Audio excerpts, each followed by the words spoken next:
So after your freshman year now, approaching the second your sophomore year now, this was when COVID hit. Well, already Right. COVID already hit, and you're considering taking this gap year. No, because and we spoke about this off record that this was really stressful for you to make that decision in a way. A lot of pressure from both sides. Now, so what exactly were the things you were weighing on the different sides here, taking that Yeah. gap year? So again, just to put a bit of context into this, like this was sort of the summer after COVID, Yeah. and school had just announced that everything was going to be virtual, and so you sort of had to people had to make the decision of whether they want to continue doing Mm, their semester of school but virtually from their homes, yeah. or they could take a year off and dive into the unknown. And so I think that was sort of the source of stress, right? The fact that I never took a year off and dove into uncertainty like this, and versus taking virtual class was just whack, right? Like I said, there's no value in taking a virtual class, right? Like if I wanted to get a virtual education, I'll just watch like Khan Academy or Yeah. Coursera. Like, why would I pay so much money for like it just makes sense, right? And so like so that was sort of the stress, right? Like either I end up doing virtual class or I end up going into something that's super uncertain, something that I've never done before, and I don't know like Yeah. how I'll even make the most value out of it. And so it was super stressful. So but I, in my mind, I knew like I didn't want to do, I really, really did not want to do virtual class. So I told myself like I'm going to try to find an opportunity before the deadline where I need to announce like whether I'm taking a year off or not. And again, this is where sort of that 50-50 rule comes in. Like I got really, really lucky in the sense that I ended up finding the opportunity that I was looking for. And like I said, I hinted about this earlier, right? One of the things that I really wanted to do with my year off was to explore something that I usually didn't have the opportunity to, which is sort of this creative hobby of mine Yeah. to do photography and videography. And on top of that, I was also an avid traveler. I love traveling, and that sort of fed into my videography and my photography. I love doing travel photography and videography. That's sort of where Yeah. I shined, and where my passion was. And so I was like, well, where can I possibly travel in a world of COVID, right? Obviously not internationally. Yeah. And at that time, Canada was starting to do pretty well. This was before we dipped into the second wave, right? And things were starting to plateau, Yeah. and things were starting to reopen. And obviously, like, I was very aware of the situation, and I wasn't stupid. I wasn't gonna go around hopping in clubs and shit, and not wear my mask. I was gonna, and so I was like, okay, I can do a road trip domestically, right? And the Yeah. whole point of a road trip instead of flying again is for public safety concerns as well, Yeah. right? Like, it's just so much safer. And so like, so I was like, okay, so I want to travel in my gap year. I because that to me is super traveling is super Yeah. valuable to me. I want to travel. I want to do photography. I want to do videography. How do I do these things? Right. So I was like, what if I just like who promotes domestic travel? Who promotes photography and videography? So I was like, oh, like the Canadian tourism organizations, right? They Yeah. they need travel content and they promote domestic travel, right? So I was Mm. like, okay, so I'll just end up like emailing a bunch of people who are affiliated with Canadian travel tourism organizations, and I again got super super lucky that I ended up that I ended up getting in touch with this dude from Destination Canada, which is the Canadian government's crown corporation for Canadian tourism. And they were like, yeah, like we just because of COVID, we just so happen to have a bit of money left over for small projects like yours, and we'd love to fund you. And at that point, I was like, well, shit, like I can't pass on this offer anymore, right? It's a And perfect so timing. Yeah. exactly, exactly. And so at that point, I was like, okay, well, that's set. Someone's paying me to road trip across Canada and to do creative work, right? Something that I like professional creative work, something that I've never Yeah. had the opportunity to do before, and something that I might not have the opportunity to do in the future. And so this is a perfect opportunity for me to explore something out of my comfort zone and something that's new, right? And something that I'm interested in. And so with that in the bag, I was like, yep, I'm leaving school. Bye bye. And so I ended up road tripping with a friend for 2 months. and we were on the road for 2 months filming, and then I got back, and then it was like post production stuff, and the video is gonna come out. It was supposed to come out like late November, Okay. but because of a lot of the paperwork and the bureaucracy lag, Mm, it ended up getting pushed back, and so now it's probably gonna come out sometime in January. But I'm super excited when it comes out. And what kind of video?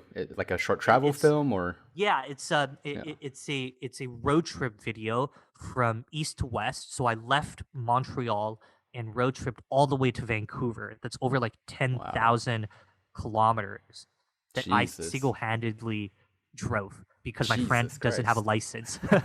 And so yeah, and so it's a road trip video, and it's essentially sort of like a travel um uh inspiration video to inspire local Canadians, but also internationals post COVID to just come visit Canada because Canada's fucking awesome, It's a man. beautiful Like country. No doubt about that. No it's doubt about there's that. so many. It's just like after the road trip, you realize like how beautiful the country is, and there's just so many places that local Canadians haven't even seen themselves yet, Yeah. and that they should. Like stop going to Japan and Korea, just fucking to visit Canada. Like Japan's pretty like out it's of this cool, world but change. I'm telling you, like Yeah, Canada is it's there. It's it's up quite there. Like amazing. it's It's yeah. huge, so you can see all kind of different landscapes. So you went to Montreal to hmm Vancouver to Gaspésie, I imagine. So I went to Gaspésie on a road trip with my family. So that was not Oh, okay. part of the project. And so yeah, so because it didn't make sense for us to go to Gaspésie and then just circle back, since Okay. that would be on the way, right? So we'd be like doing double the distance for nothing. And again, we had like a budget constraint, and so we decided to just go westwards. Okay. Okay. So you got the confirmation from Destination Canada before you obviously like officially took the gap year, right? So after you got the destination confirmation, you're like, okay, let's do it. Yeah, pretty much. Mm. The huge relief, I suppose. I Yeah. mean, it must have been so But exciting.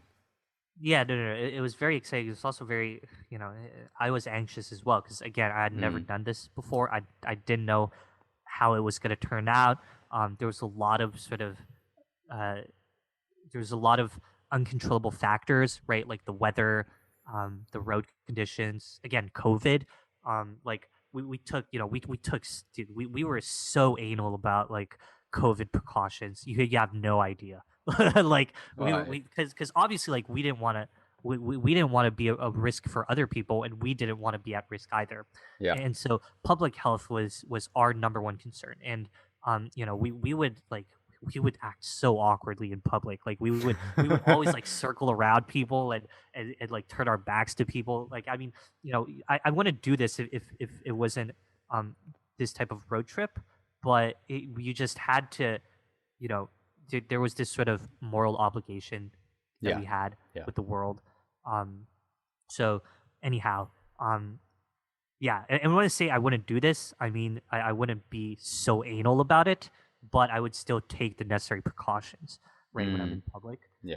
It's just we were, we would we dude, we like had huge bottles of Sani in our car. We'd sanitize like literally after everything we touched. You I know, remember in the beginning of COVID, I washed my hands crazy. about 12 times a day.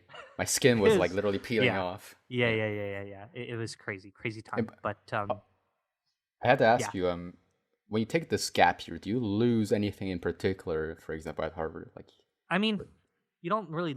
I guess like technically, like yes, you lose access to like the library and stuff. oh, okay. And but I still have access to my email. And stuff. I don't have access to my Zoom account though. Oh, they have And so the Zoom so like account for yeah yeah everyone. yeah yeah we Okay. have like we have like the organization Zoom, right? And so Okay. I I still have access to my Zoom account on my laptop because I signed in before they like Okay. unregistered me as a student. But like on any new device, I would not be able to sign in. It's just so random. Like, why would you give me access to my email but like not my Zoom account? Like, It's I mean, definitely like an expense sheet they want to keep track of. No. What about in terms of like course, anything other than college resources? There any no, I really mean thing? you Okay. don't. No, you don't really. I mean, the main thing is you lose out on 1 year, right? Like I'm just gonna end up being 1 year older, but it's like that's sort of the sacrifice that you make. Mm. And to me, I'd much rather be a year older, but have an extra year to meet people, right? And It's then just so much. I think personal the growth too. yeah, yeah, yeah, Yeah. and I think that in and of itself definitely overweighs me graduating a year Hmm. older than I So would have normally. basically, you're gonna take your sophomore year with freshmen of this Yeah, year. pretty Okay, much, pretty not big, much. not a huge deal at all, I guess. No, I mean, it'll be funny, but it's like whatever, right? Who cares? It doesn't actually matter that much in anything really. Um, so traveling around Canada, you rented an RV, I suppose, and then you packed up all the shit, and then you went off. No, we were in we rented an SUV.